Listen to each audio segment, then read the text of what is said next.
हाय, आपके साथ मैं हूँ Surbhi Sharma. India TV YouTube channel subscribe करिए, बेल आइकन दबाएं। सीबीएसई की 12वीं की बोर्ड की परीक्षाएं नहीं होंगी, पीएम मोदी की बैठक में फैसला लिया गया।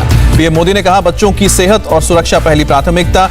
तनाव में माहौल में बच्चों पर एग्जाम के लिए दबाव नहीं डाला जा सकता। पीएम ने कहा, हमने स्टूडेंट फ्रेंडली फैसला लिया है, छात्रों के हित में परीक्षा रद्द की गई है। 11वीं और 12वीं के असेसमेंट के आधार पर आएगा रिजल्ट। कॉलेज में दाखिल होने के लिए पिछले साल की रणनीति होगी। आईसीएसई 12वीं की बोर्ड की परीक्षाएं भी रद्द कर गई हैं। रिजल्ट को लेकर जल्द ही फैसला होगा। 12वीं की परीक्षा रद्द होने पर बोले केजरीवाल, परीक्षा रद्द होने से खुश हूं। महाराष्ट्र के सीएम उद्धव ठाकरे ने किया सरकार के फैसले का स्वागत। कहा, कोरोना को देखते हुए अभिभावकों की ये मांग थी। यूपी में भी 12वीं की परीक्षा रद्द होने के संकेत। सीबीएसई 12वीं की परीक्षा रद्द होने पर बोले सीएम योगी, छात्रों की सुरक्षा के लिए परीक्षा रद्द करना एक महत्वपूर्ण कदम। परीक्षा रद्द होने पर बोली बीएसपी की चीफ मायावती, अभिभावकों और समय की यही मांग थी। देश में कोरोना की केस में कमी बरकरार। एक दिन में 1,32,000 से ज्यादा लोग पाए गए हैं पॉजिटिव। 3,195 लोगों की मौत। देश में 43 दिनों में कोरोना के एक्टिव मामलों में लगातार हो रही है गिरावट। 70% डेली केस में आई है कमी। देश में पॉजिटिविटी रेट 60% के नीचे। 34 राज्य और केंद्र शासित प्रदेशों में पॉजिटिविटी रेट में लगातार हो रही है कमी। देश में अब प्रतिदिन कोरोना के 20 लाख टेस्ट किए जा रहे हैं और अब तक 34 करोड़ 67 लाख टेस्ट किए गए हैं। तमिलनाडु में कोरोना के 26,513 नए केस मिले हैं। 490 लोगों की मौत हुई है। केरल में कोरोना के 19,760 केस मिले हैं और 194 लोगों की मौत हुई है। कर्नाटक में कोरोना के 14,000 से ज्यादा नए केस आए हैं। 29,271 मरीज ठीक हुए हैं। महाराष्ट्र में बीते 24 घंटे में 14,123 नए कोरोना के केस आए हैं और 477 लोगों की जान गई है। आंध्र प्रदेश में कोरोना के 11,303 नए मरीज मिले हैं। 104 लोगों ने जान गंवाई है। राजस्थान में कोरोना के 1,000 से ज्यादा नए केस सामने आए हैं। 6,000 से ज्यादा मरीज ठीक हुए हैं। दिल्ली में कोरोना के केसेस लगातार कम हो रहे हैं। एक दिन में 623 मरीज मिले हैं और 62 मरीजों की मौत हुई है। यूपी में कोरोना के 1317 नए मरीज मिले हैं। 179 लोगों की मौत हुई है। पश्चिम बंगाल में 24 घंटे में कोरोना के 9,424 नए केस सामने आए हैं और 137 लोगों की मौत हुई है। 17,000 से ज्यादा लोग डिस्चार्ज किए गए हैं। पंजाब में बीते 24 घंटे में कोरोना के 2,184 नए केस आए हैं और 94 लोगों की मौत हुई है। हरियाणा में बीते 24 घंटे में 1,233 लोगों के केसेस आए हैं पॉजिटिव और 3,453 लोग ठीक हुए हैं। असम में बीते 24 घंटे में कोरोना से 51 लोगों की मौत हुई है और 4,682 नए केस सामने आए हैं। गोवा में कोरोना के 903 नए पॉजिटिव केस मिले हैं। 22 मरीजों की जान गई है। देश में वैक्सीन की कोई कमी नहीं है। आईसीएमआर ने कहा, जुलाई अगस्त से रोजाना 1 करोड़ लोगों का वैक्सीनेशन होगा। देश में अब तक 21 करोड़ 60 लाख से ज्यादा लोगों को वैक्सीन की पहली डोज लगी है। 18 प्लस में 2 करोड़ से ज्यादा लोगों का वैक्सीनेशन हुआ है। स्वास्थ्य मंत्रालय का बयान, वैक्सीन कॉकटेल को लेकर अब तक कोई प्रोटोकॉल नहीं है। एक ही वैक्सीन की दोनों डोज लगाई जाएंगी। वैक्सीनेशन के बाद बच्चों के एग्जाम करने पर वीके पॉल का बयान, का बिना डेटा, ट्रायल या अनुभव के वैक्सीन लगाना सही नहीं है। बच्चों पर कोरोना के खतरे को लेकर बोले वीके पॉल का, बच्चों पर वायरस का असर कम है लेकिन हम लगातार निगरानी रख रहे हैं। यूपी में अब तक 1 करोड़ 48 लाख से ज्यादा लोगों को वैक्सीन की पहली डोज लगी है। 34,80,000 से ज्यादा लोगों को दूसरी डोज दी गई है।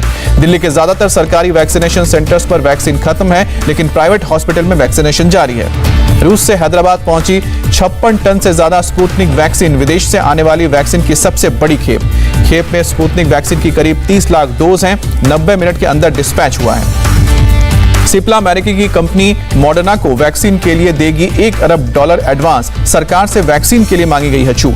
सीरम इंस्टीट्यूट के मालिक से बात करेंगे शरद पवार। वैक्सीन खरीदने के लिए केंद्र से मांगेंगे अनुमति। कोरोना मरीजों के इलाज के लिए एली लिली की कंपनी को एंटीबॉडी दवाओं को मिली है मंजूरी। डीसीजीआई ने इमरजेंसी इस्तेमाल के लिए हरी झंडी दी है। दिल्ली के सर गंगाराम अस्पताल में मंगलवार से मोनोक्लोनल एंटीबॉडी कॉकटेल थेरेपी शुरू होगी और एक डोज की कीमत 59,750 रुपए होगी। केंद्रीय शिक्षा मंत्री डॉक्टर रमेश पोखरियाल एम्स में भर्ती। कोविड के बाद की समस्याओं से जूझ रहे हैं पोखरियाल।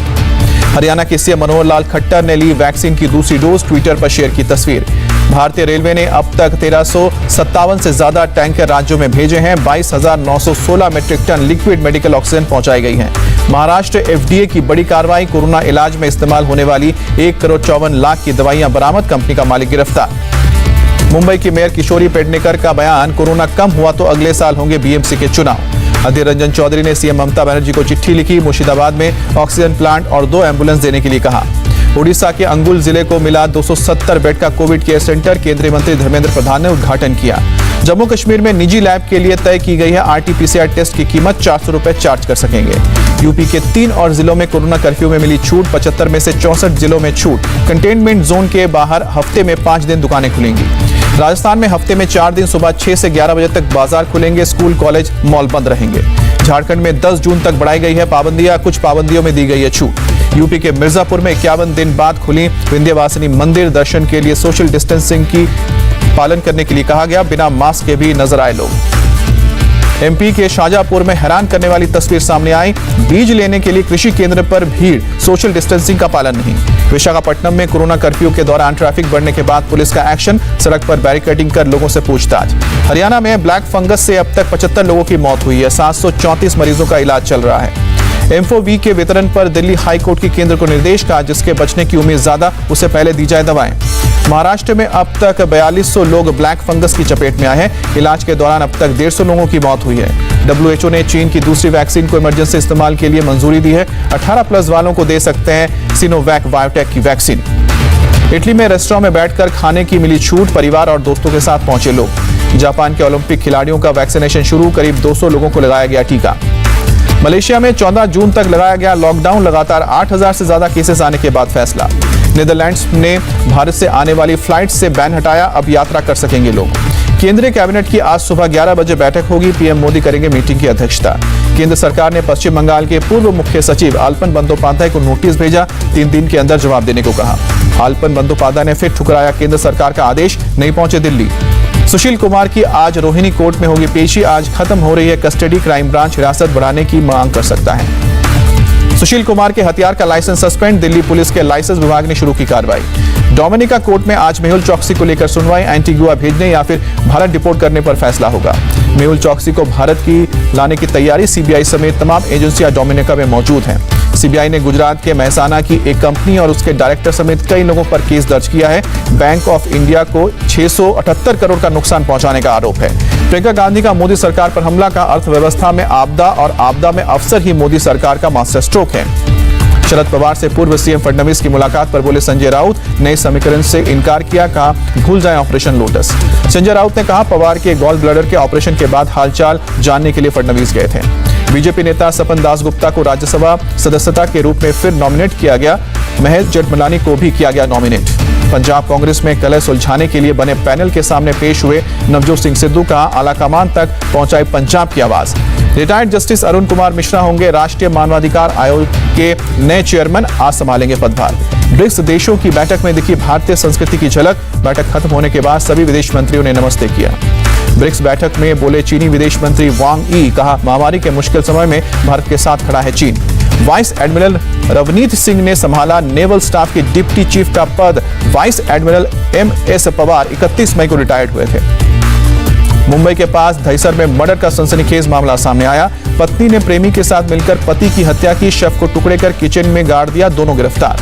दिल्ली के मंगोलपुरी में मर्डर की CCTV तस्वीर सामने आई, 21 मई को मारी गई थी गोली, अस्पताल में इलाज के दौरान मौत हुई, पुलिस ने 2 आरोपियों को गिरफ्तार किया। मुंबई में महिला से मोबाइल छीनने के लिए दिया लोकल ट्रेन से धक्का, मौके पर ही महिला की मौत। यूपी के नोएडा में एक युवक और युवती की संदिग्ध हालत में मौत, सेक्टर 49 के एक फ्लैट में दोनों का शव मिला, पुलिस के मुताबिक गोली लगने से दोनों की मौत हुई है। यूपी के फिरोजाबाद में पानी सप्लाई बाधित होने के बाद भड़के गांव वाले, पुलिस स्टंप पर पत्थरबाजी, पुलिस के कई जवान घायल हुए। पानी की समस्या को लेकर गांव के लोगों ने सड़क जाम किया था, पुलिस के पहुंचने ही गांव वालों ने हंगामा किया, पत्थरबाजी में दर्जनों गाड़ियों के शीशे टूटे। यूपी के प्रतापगढ़ में अपनी शादी में हर्ष फायरिंग करना दूल्हे को महंगा पड़ा, IPC के अलावा महामारी एक्ट और आर्म्स एक्ट के तहत केस दर्ज हुआ। अलीगढ़ शराब कांड के आरोपी दिगंबर की संपत्ति पर चला बुलडोजर, SDM के नेतृत्व में कार्रवाई हुई। छत्तीसगढ़ में कोंडा गांव में 2 नक्सली ढेर, कई हथियार बरामद, इलाके में सर्च ऑपरेशन जारी।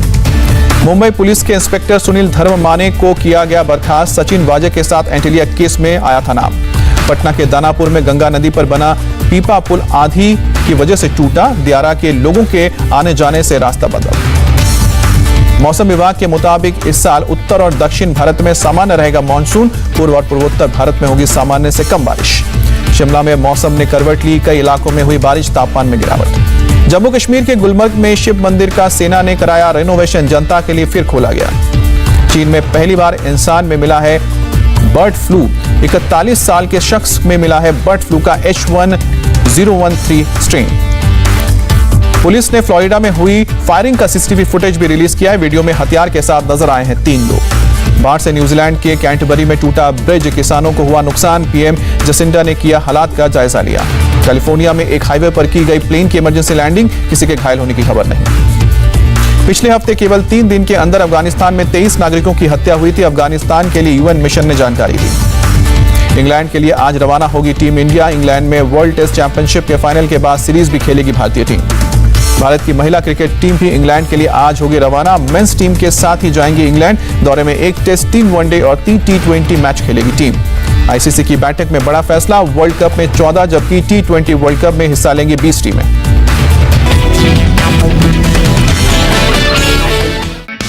हाय, आई एम सुरभि शर्मा। खबरों से अपडेट रहने के लिए India TV YouTube channel subscribe करिए, साथ में बेल आइकन जरूर दबाएं। जुड़े रहें इंडिया टीवी के साथ।